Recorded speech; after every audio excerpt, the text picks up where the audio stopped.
Ladies and gentlemen,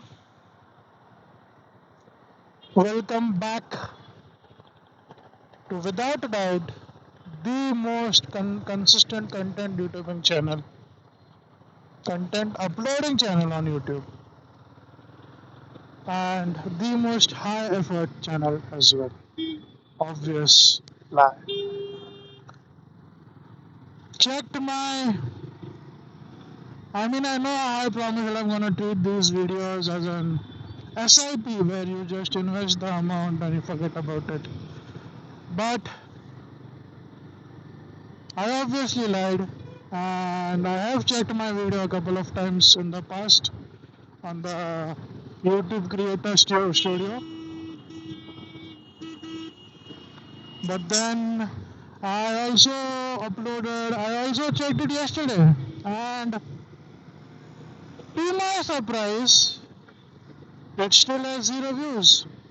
God damn. They say consistency is the key, but you can't be consistently shit. And what have I actually done to improve it? Or to make sure that I get more views? Absolutely nothing. The same old shitty recording setup, the same old shitty mic setup, and the same old me, unscripted videos. So, there's that. Where have I been? Ask no one ever. I had gone to Bangalore for some personal reasons, obviously. And I was kind of remotely working from there. And in the previous week, I was obviously preparing for the same. Not really, but that's the reason that I'm gonna go with.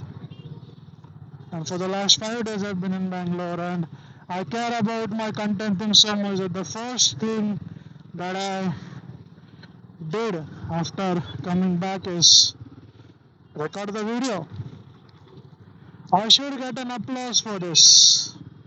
And because of this, and only this, and after admiring my dedication, you guys should, share this to whoever that is watching.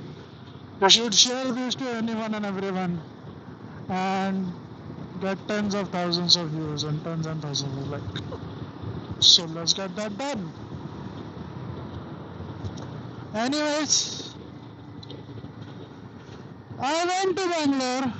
I have a diesel car. I have a more than capable diesel car. Yet I chose to go by public transport. Not public transport. In a bus. I went in a bus. And yeah, I went in a bus. We stayed there. And the staying and the transport was sponsored. So that happened. And yeah. But my biggest regret is that I chose not to go by my car, but to go by the bus. Because it would have been a really long and a really nice trip. 900 kilometers one side, which would have been approximately 1800 kilometers, and then plus roaming around there would at least be 100 kilometers. And it would have been really good running for the vehicle and all those things. But unfortunately, all of that did not happen. The reason for that was obviously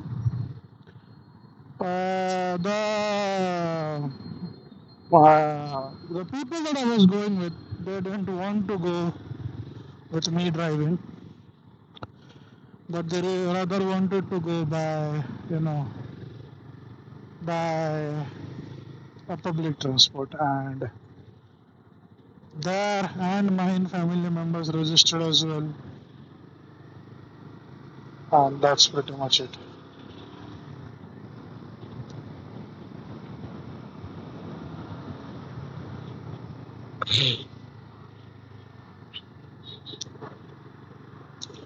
So there's that.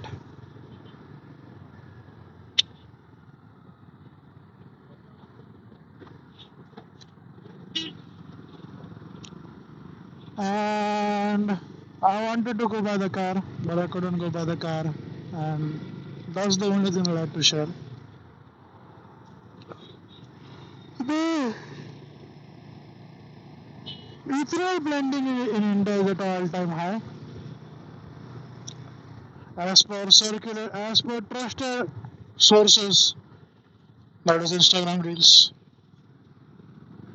I have come to know that somehow a transport minister has approved for E100 petrol. I mean, why is the transport minister approving all this? Isn't he the minister for transportation, like creating roads and stuff? Why is he focusing on the methods of transportation? And why is no one protesting against it?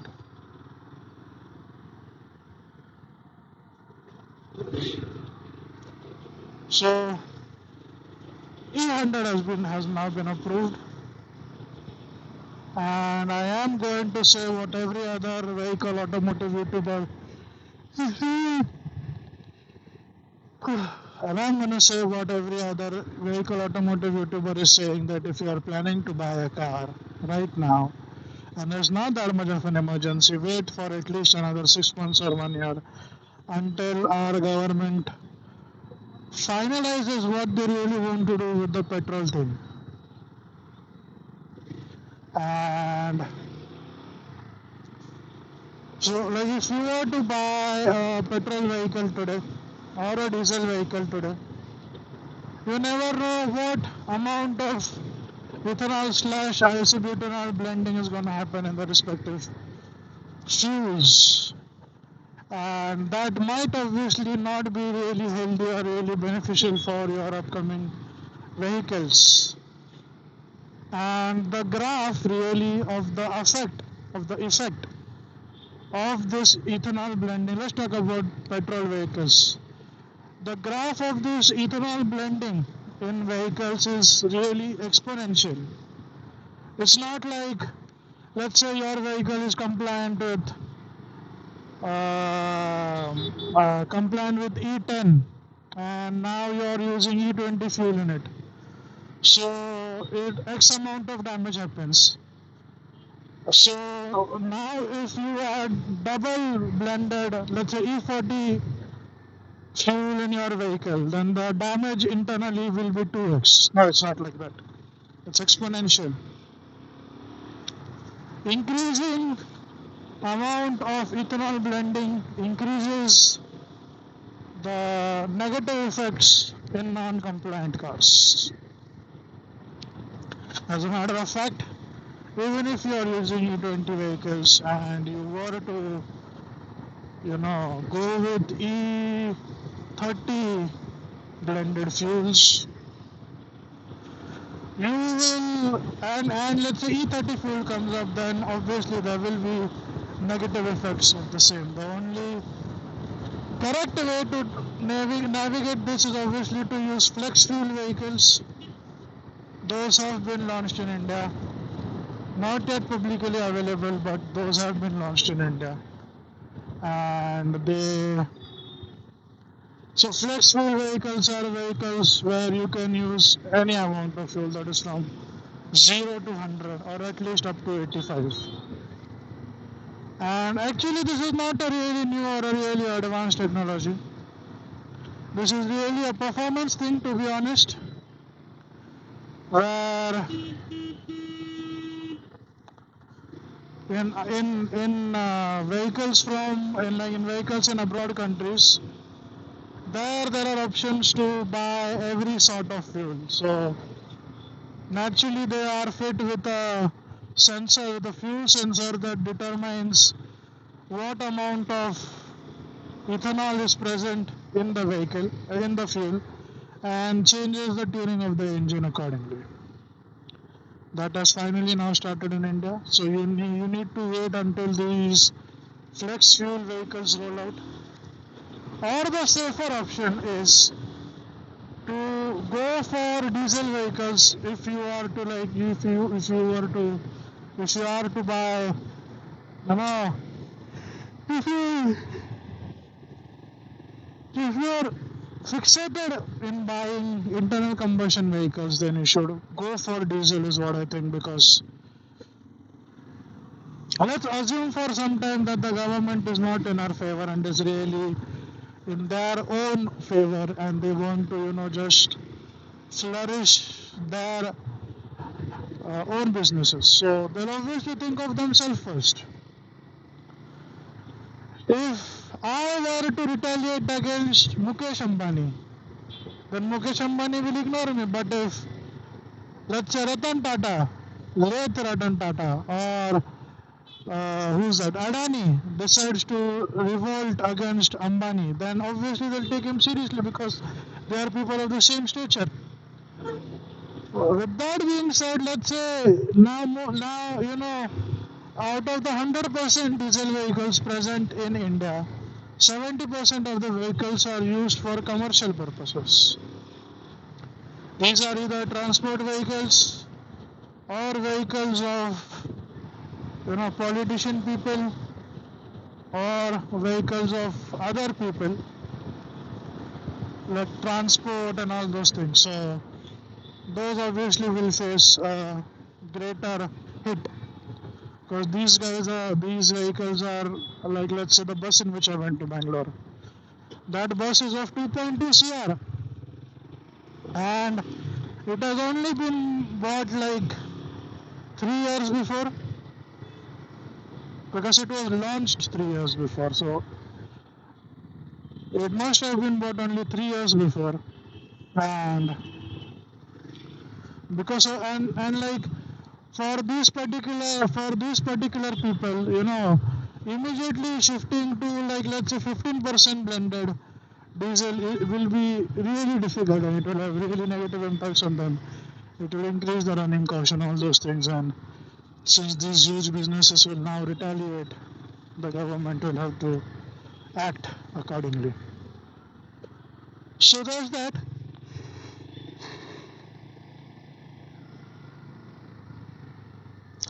So going forward, although 15% blended isobutanol, 15% isobutanol blended diesel has also been announced, but as of now there is no timeline regarding the rollout. There might be a timeline, but as much as the Instagram reels that I've scrolled, I didn't see any of that. So there's that. Although there are also recirculating where it has been said that government has now put a hold on rolling out petrol above E20, and that has obviously been done because most people have now shifted to E20 blended fuel, and you know changing a type of fuel compulsorily will not be good for the common public, but yet there are attempts being made to roll out this fuel. E85 fuel is now being tested as we speak, and all those things are happening. I mean, from a government standpoint, obviously, these are really good things that are happening. As you all are familiar, excuse me, as you all are familiar, we are heavily dependent upon abroad countries for our fuel needs. So, and this war has taught us that all these fuel prices and all this scarcity negatively affects being dependent on anyone economically is really bad. So we need to become more self-sufficient, and from that standpoint,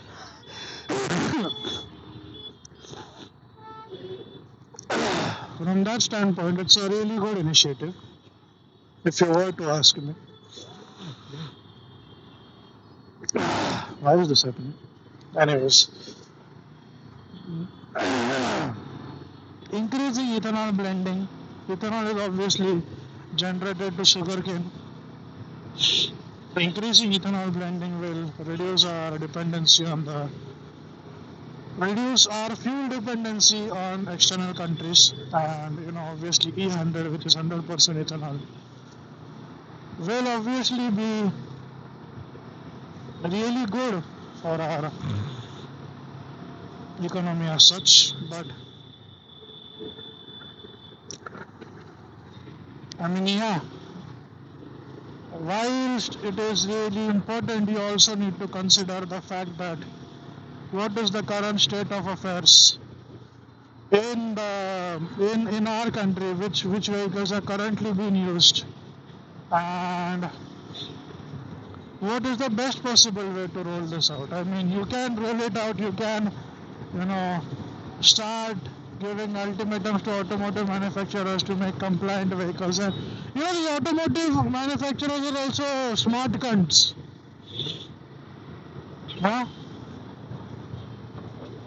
Like, this is a really bad thing. If I were there, they can see that the government is rapidly moving towards ethanol blending, and we are already at E20 compliance. If I were there, I obviously don't know the commercials that go into this, but if I were there, I would immediately switch to making engines such that they are E100 compliant, that is flex fuel engines. And I would make sure that all my vehicles, at least the new ones, are flex fuel compliant, so that any common man that wishes to buy any of these vehicles won't be at a disadvantage. And no matter what amount of blending comes in, they'll obviously these vehicles will be compliant. And that will do two things. First of all, it will not be negative for the buyers who are buying them, which is the basis of revenue for all these car manufacturers. And then these government as a nation, we will be able to propagate quicker towards more blending, and it will be faster for us to reduce our dependency on external countries. But this is again an ideal world. I need to check, now that I'm speaking about this, I need to check what is there is a flex fuel vehicle launched in India. I think there are 3 vehicles launched. One is the Maruti Wagoner, other is the Innova Hycross, and there's also a bike. So these flex fuel bikes, I need to check how much the cost has increased. And I'm also gonna go ahead and say this, like, if introducing something like flex fuels increases the cost of the vehicle by 1 lakh per variant, not a bad trade-off. Definitely not a bad trade-off. I would go for it in a heartbeat. But as I was saying, and as I'm, there are a couple of people around me who are trying to, as in, who want to buy new vehicles, really. And I'm desperately trying to convince them to buy EVs. I myself have a diesel vehicle, but I'm trying to convince them to buy EVs, because obviously, looking at the current state of matters, with respect to electricity, we are pretty self self-sustained. I think we're pretty self-sustained. Every country is self-sustained when it comes to electricity. And there's also that part where there is nothing that you can really do. But the batteries or the power packs that you have might not be compliant with fast charging. That's the only negative that's gonna be there. When you upgrade one phone from one phone to another phone, with respect to charging, the only thing that you might face as a negative point is the battery life and the charging speed. And that's still there. I mean, in every vehicles. This is again, I'm me speaking on the basis of logic because that's present in a phone, so it needs to be present in all these hi-fi vehicles. Is that if my phone can charge at only 45 watt, let's say, and I connect it to a 100-watt charger, it will still charge at 45 watt. There obviously will be slight negativities because I've connected it to a higher wattage. But then also, you can set if you check your charger, you'll see the power output that it can deliver. Let's say if it's a 100-watt charger, then it can only charge at 25 watt, 50 watt, 75 watt, and 100 watt. So if you have a phone that is 45 watt compliant, then you'll have to charge with 25 watt. That can happen. If you buy an EV and your EV can charge only at 45 watt and you connect it to a 100-watt charger, and then the charger, the step-ups in the charger are only 45 watt, 50 watt and all those, then you'll charge at a lower speed, but you'll still be able to charge.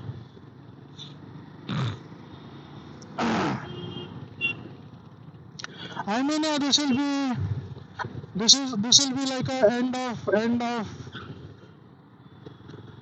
of life event, obviously. Where end of life event as in at the end of life of the vehicle will be worth nothing. There will be no resale value, and one of those things. So there's that. Because the battery will have gone off. Let's say if you were to use the vehicle for 10 years, and the battery pack life is also something around 10 or 15 years. So that will go off, and since the battery will be effectively useless, in order to change the battery it will be at least 4 to 5 lakhs. Then the vehicle will be as good as new, and then it will have a lot of resale price as well.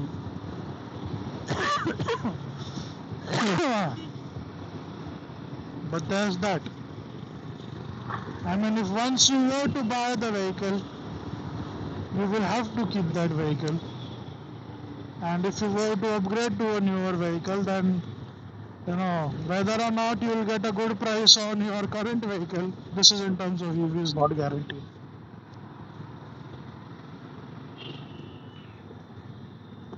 That's kind of the case in diesel and in diesel and petrol vehicles as well, but they don't depreciate as much.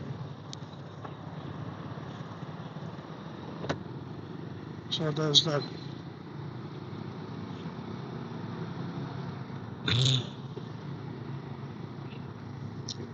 So yeah, if you want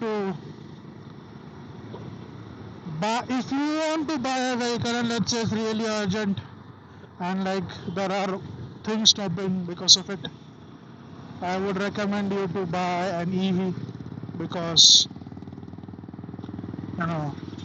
as of now EVs are untouched, and as of now, as much as I can understand, I cannot see anything reducing the scope or reducing the deployment of EVs. If anything, it's only going to get better. Like the infrastructure is going to get better, the vehicles are going to get better, the charging points are going to get better. It's going to become better, and for internal combustion engines, the way things stand, I can only see it getting worse, unfortunately. So there's that. Oh my god, I didn't want to go from here.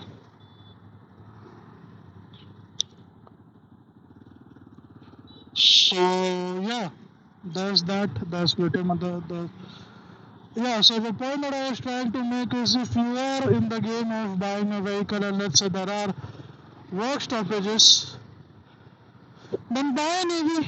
It's only gonna get better. If you are planning to buy a vehicle and you can stop, then I would say stop. In the next few months, the petrol policy should be clear and it should be stable, hopefully. E20 was rolled out, what? When was E20 rolled out? BS6 2.0. I think it was rolled out when the Himalayan was launched. Might be some 2-3 years back. And we are already at E27 or E30. E85 has already been launched. And if you are in the game of buying internal combustion vehicles, then I would say go for a diesel because diesel, you know, it isn't a easy vehicle to maintain. It isn't a stress-free vehicle to drive. The diesel engine likes to be driven over a long distance. The diesel engine is not that friendly inside a city, and the diesel engine, that's because a diesel engine nowadays, a BS6 or a brand new diesel engine nowadays has something called as a diesel particulate filter, also known as DPF. And for that you need to add AdBlue inside the vehicle, which is also urea basically. And for the urea and for all of what happens is if you drive the vehicle at low revs or inside the city, what happens is that the exhaust gas isn't able to come up to it isn't able to come up to temperature, and since it is not able to come up to temperature, there is something called as DPF clogging, that is soot mass is deposited on the DPF filter, and because of that it clogs, and because of that it reduces the efficiency of the vehicle. And then another scenario known as, what was the scenario? So basically, AdBlue urea, if it isn't operated at a certain temperature, then urea is deposited at somewhere in the exhaust, which again leads to clogging, and then due to DPF clogging, your vehicle might show the signal to you know not being able to start, and then if you go to the company, they'll mostly offer you to change the entire thing. And if you go to like some local shop or something like that, they might offer to clean the DPF filter. So if you are someone who will be driving mostly in the city, then be aware of this. Be aware of the fact that you might have to clear your DPF filter once. That might cost you somewhere around 2 or 3 thousand. As of now, there is no DPF delete mode, because if I were there, I would be the one to get it on my vehicle faster than a bitch.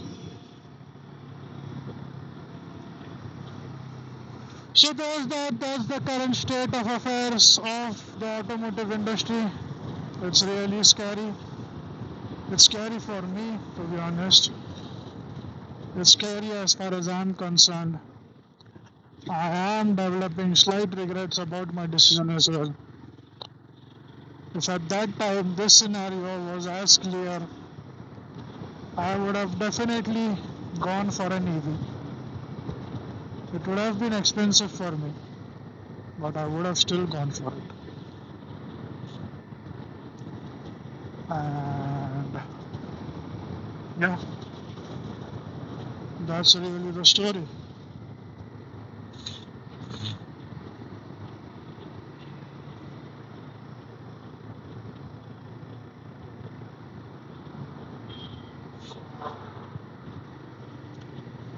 And I'll just quickly summarize it again because I think I've been jumping between points too much. If you are planning to buy a vehicle and if it isn't a work stoppage, then wait for a couple of months. If you are planning to buy a vehicle and you need it now, then go for an EV. If you are planning to buy a vehicle and you want it now but you don't want an EV, then taking a bet on diesel is much of a safer option rather than anything else, because as far as my understanding goes, diesel blending is much more difficult than ethanol blending. Otherwise, that bitch would have been rolled out by now. But it hasn't rolled out by now. So, those are the state of affairs with respect to the automotive world. What else would I want to cover? Anything else? Just one more thing. While I was going to Bangalore, which is like 900 kilometers, in a public transport vehicle, one of my relatives who has an EV went to Gujarat, which is approximately the same kilometer, same in distance. Went to Gujarat in an EV. On that,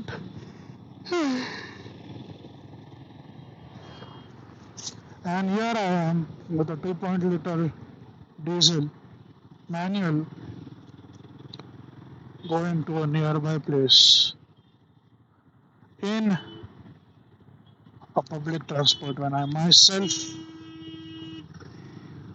have a more than capable vehicle.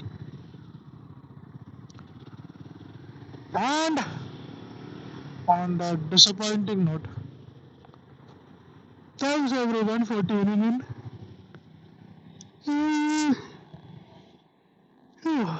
Thanks everyone for tuning in, and I will see you in the next